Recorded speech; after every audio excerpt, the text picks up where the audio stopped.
In this section, we're going to talk about how to never crash in production. One of the great things about Go is that if you pay attention to a few simple basics, you should almost never have a production runtime error.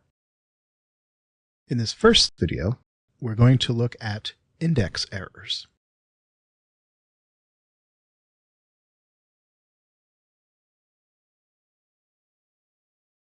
To begin with, let's make a simple slice that just has a few strings in it.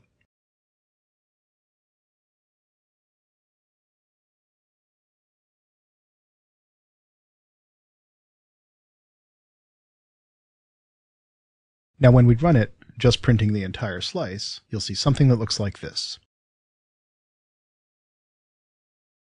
Now let's see it printed with the Go representation of the slice.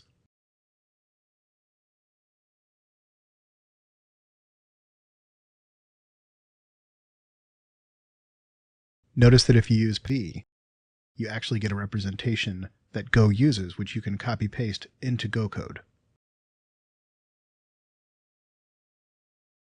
Now let's print a couple by their index. We'll look at index 0 and index 2.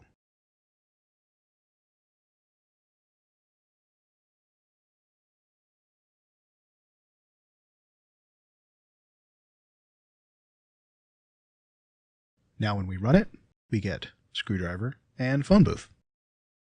Now let's use range to iterate over every element in the slice.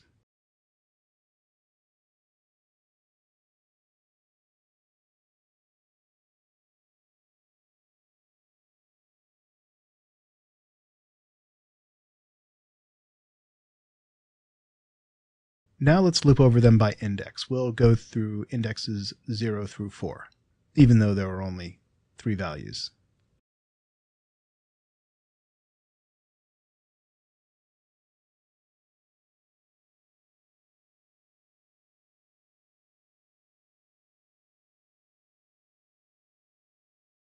Note that we have an index error because there is no index 3. Now let's check the bounds inside of the function. Note that this is artificial. Normally you should use range in a case like this, but there will be times when you'll have a program that will accept a slice, and you may want a specific value like position 2.